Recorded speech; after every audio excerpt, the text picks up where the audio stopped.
Mi hermano se acomodó en mi sofá con una expresión de falsa preocupación, la misma que usaba cuando de niño rompía algo y quería culparme. Su esposa, parada en medio de mi sala, observaba todo con desdén, como si mi hogar fuera una simple extensión de su voluntad. No seas egoísta, piensa en el niño, dijo él, con esa voz cargada de condescendencia. No respondí. No había palabras que pudieran justificar lo que estaban haciendo. Su hijo, mi sobrino, era apenas un bebé, un niño que ni siquiera entendía la situación. Pero eso no les importaba.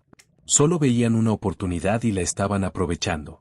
Tienes dinero, puedes alquilar otra cosa, añadió su esposa, mientras tomaba mis libros y los lanzaba a una caja sin ningún cuidado. Vi cómo algunos se doblaban, otros caían al suelo. No eran solo libros. Eran mis cosas, mi vida, mi hogar. No discutí. Solo sonreí, un gesto frío, vacío, mientras una furia silenciosa se apoderaba de mí. Dejé que se creyeran dueños de todo, que se sintieran victoriosos. Dejé que pensaran que me vencieron. Caminé hasta la puerta y me detuve por un instante. Mi hermano ni siquiera se molestó en mirarme. Su esposa seguía esparciendo mis cosas como si fueran basura. Y el niño, ajeno a todo, dormía en una cuna improvisada en mi habitación. Salí sin cerrar de golpe. Me fui sin prisas. No necesitaba hacerlo. Sabía que en menos de 48 horas, su mundo se desmoronaría. La primera noche la pasé en un hotel barato. No porque no pudiera pagar algo mejor, sino porque quería sentir el peso de la humillación, dejar que me impregnara hasta los huesos.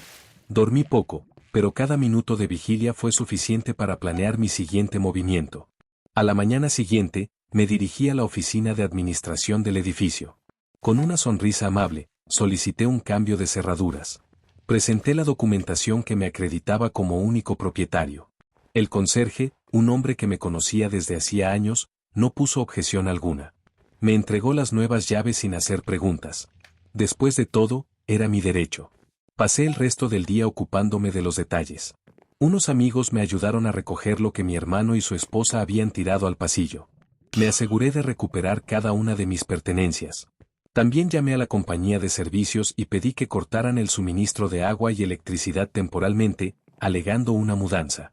La noche cayó y con ella llegó el momento de la verdad. Esperé pacientemente. Sabía que mi hermano y su esposa habían salido. Aprovechaban cualquier oportunidad para gastar dinero que no tenían. Cuando estuve seguro de que no había nadie, entré en lo que seguía siendo mi hogar. Todo estaba desordenado, como si hubieran tratado de marcar su territorio en tan poco tiempo. No importaba. Pronto todo volvería a ser mío. Cambié las cerraduras con una calma meticulosa, disfrutando cada vuelta del destornillador. Luego, me senté en el sillón, observando el desastre que habían hecho. No me molesté en arreglar nada. Ya habría tiempo para eso. Por ahora, solo quería esperar. No tardaron mucho en regresar. Escuché sus voces desde el pasillo. La risa confiada de mi hermano, la voz chillona de su esposa. Luego, el sonido de las llaves en la cerradura. Un silencio tenso se instaló cuando la puerta no se abrió. Intentaron de nuevo. Nada. ¿Qué demonios? La voz de mi hermano se tornó incrédula. Escuché los golpes en la puerta, los intentos desesperados de girar el pomo. Me levanté despacio y me acerqué sin prisa. Con un gesto teatral, giré el seguro y abrí apenas un resquicio, lo suficiente para ver sus rostros desfigurados por la sorpresa. ¿Pasa algo?, pregunté con fingida inocencia. Mi hermano se quedó sin palabras por un momento. Su esposa fue la primera en reaccionar. ¿Qué hiciste?, espetó, con los ojos encendidos de furia. Oh, nada, respondí con una sonrisa tranquila. Simplemente recuperé lo que es mío. Mi hermano finalmente reaccionó, golpeando la puerta con fuerza. No puedes hacer esto, gruñó. Claro que puedo.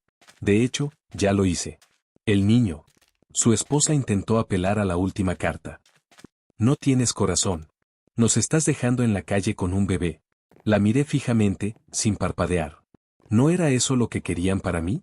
Solté la pregunta con calma. Me dijeron que tenía dinero, que podía irme a otra parte. ¿Y ustedes? ¿No tienen dinero? ¿No pueden alquilar otra cosa? El silencio que siguió fue casi poético. Se miraron entre ellos, buscando una respuesta que no llegaba. Finalmente, mi hermano intentó negociar. Mira, tal vez podamos hablarlo. Negué con la cabeza. No hay nada que hablar. Ahora, si me disculpan, tengo cosas que hacer. Y sin más, cerré la puerta en sus caras. Los golpes continuaron unos minutos más. Luego, el sonido de pasos alejándose. No sabía qué harían, pero tampoco me importaba. Lo único que me importaba era que, por primera vez, había recuperado algo que realmente era mío. Me dejé caer en el sillón y exhalé un largo suspiro. Había terminado. O al menos, eso pensaba en ese momento. Porque lo que no sabía era que mi hermano no se rendiría tan fácilmente. Y que esta batalla apenas estaba comenzando. Pensé que con cambiar las cerraduras todo habría terminado. Que mi hermano y su esposa entenderían el mensaje y se irían a buscar otra vida lejos de la mía. Pero claro, no podía ser tan fácil. Ellos nunca aceptaban perder, y esta vez no iba a ser la excepción.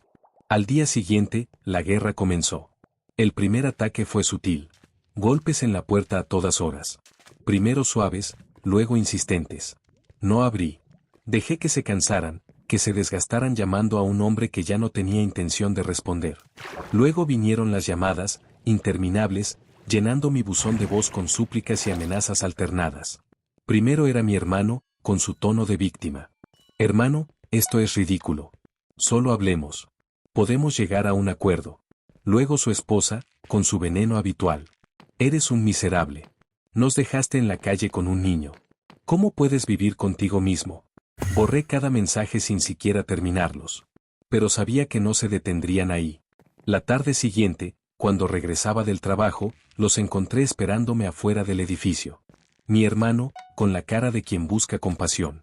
Su esposa, con los brazos cruzados y la furia ardiéndole en los ojos. Me detuve a unos pasos, mirándolo sin decir nada. ¿Es en serio?, dijo ella, dando un paso al frente. ¿Nos vas a ignorar como si no existiéramos? Exactamente como hicieron ustedes conmigo, respondí sin emoción. Mi hermano suspiró, como si él fuera la víctima en todo esto. Mira, sé que estás molesto. Pero entiéndelo, necesitábamos un lugar. Solo por un tiempo. ¿Por un tiempo? Me reí sin ganas. Así como mi apartamento solo era mío, por un tiempo, hasta que decidieron arrebatármelo. No te lo arrebatamos. Su esposa explotó. Solo, lo necesitábamos más que tú. Y ahora yo lo necesito más que ustedes, respondí con calma.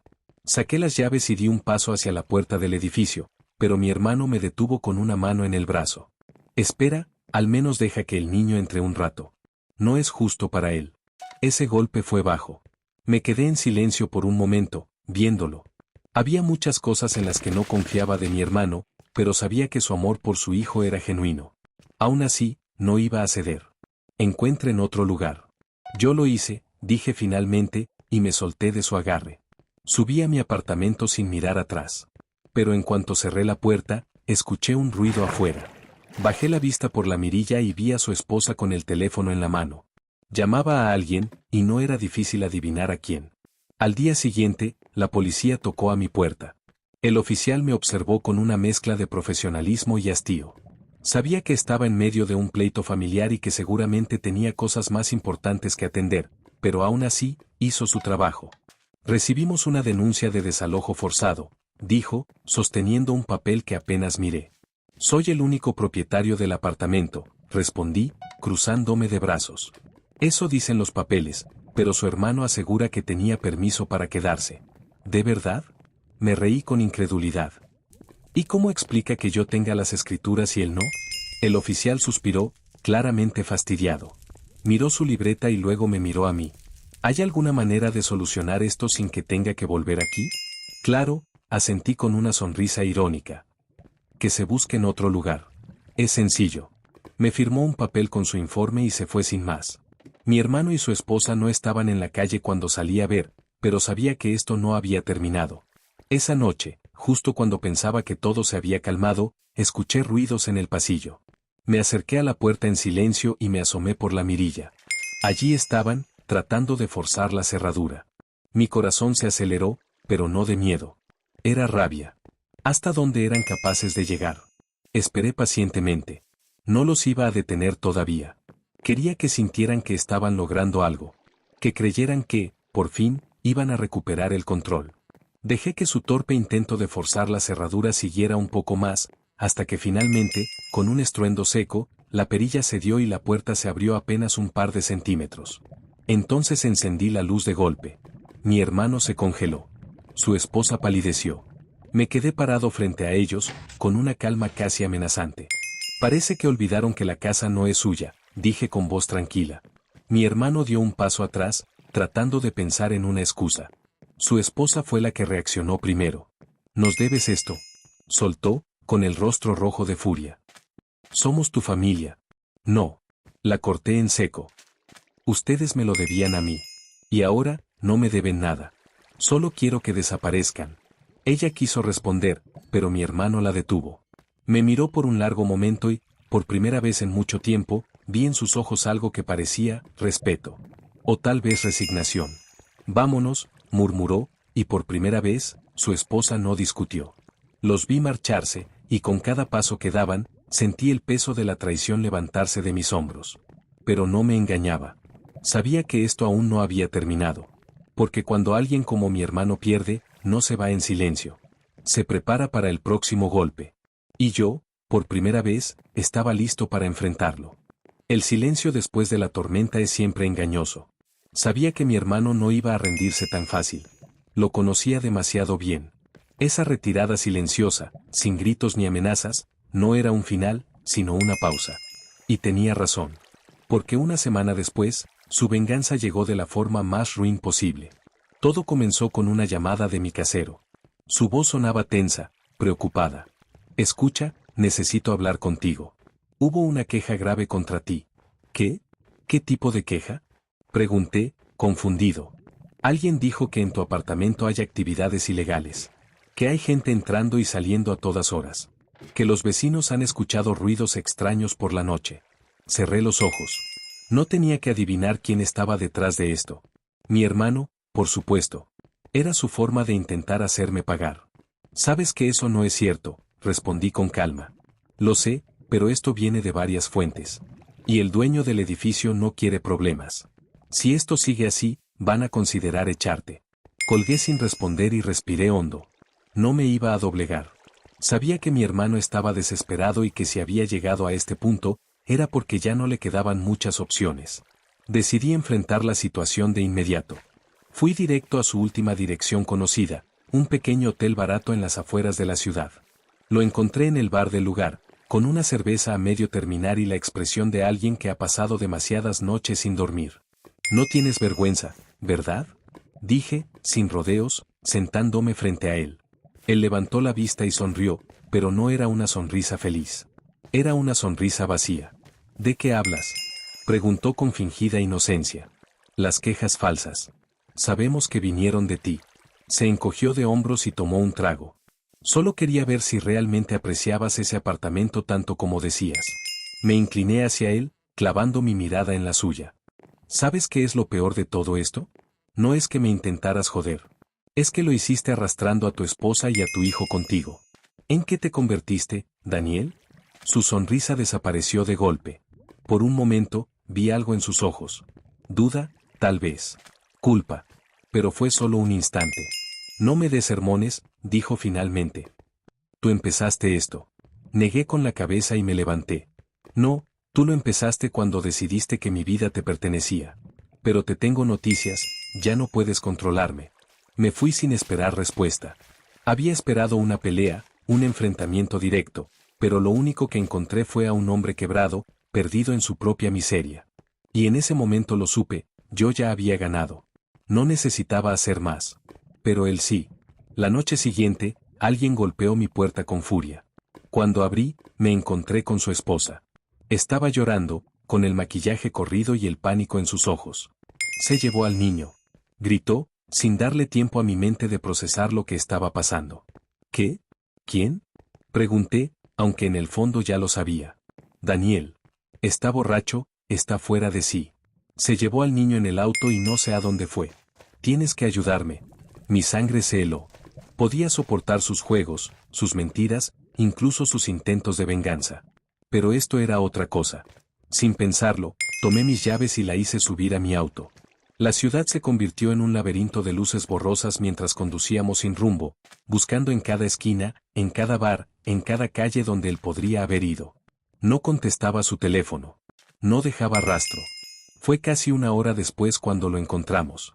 El auto estaba estacionado de mala manera cerca de un parque oscuro, con la puerta del copiloto abierta. Daniel estaba sentado en un banco, con el niño dormido en sus brazos, murmurando cosas sin sentido. Corrí hacia él, con el corazón golpeando en mi pecho. «Dámelo, Daniel», dije con voz firme. Él levantó la mirada. Su rostro era una mezcla de cansancio y desesperación. No quería hacerle daño, susurró. Solo quería estar con él. Solo quería que alguien me entendiera. Me arrodillé frente a él, bajando el tono. Lo sé. Pero esta no es la manera. Vamos, hermano. Déjalo volver a casa. Por un momento, pensé que se negaría. Pero entonces, con un suspiro largo y tembloroso, me entregó al niño. Su esposa lo tomó en brazos, llorando de alivio. Yo me quedé allí, viendo a Daniel derrumbarse sobre sí mismo. No sé cómo llegué hasta aquí, murmuró. No sé en qué momento lo perdí todo. Le puse una mano en el hombro. Aún puedes arreglarlo. Pero necesitas ayuda. No respondió. Solo asintió débilmente, con la mirada perdida. Los días siguientes fueron extraños. Su esposa lo convenció de ingresar a rehabilitación. Fue difícil, pero al final aceptó. No supe si fue por su hijo, por ella o por el peso de su propia miseria. Tal vez fue por todo eso junto. No volví a verlo después de que ingresó. No intenté contactarlo. Ni él a mí. Meses después, recibí un mensaje de su esposa. Solo decía, gracias. No respondí. No porque no me importara, sino porque en el fondo sabía que lo que había hecho no necesitaba reconocimiento.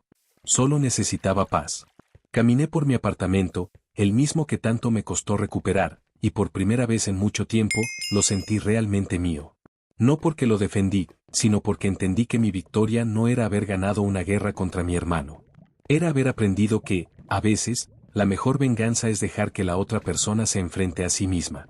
Cerré la puerta, miré por la ventana y respiré hondo. El pasado había quedado atrás. Y por fin, después de todo, era libre.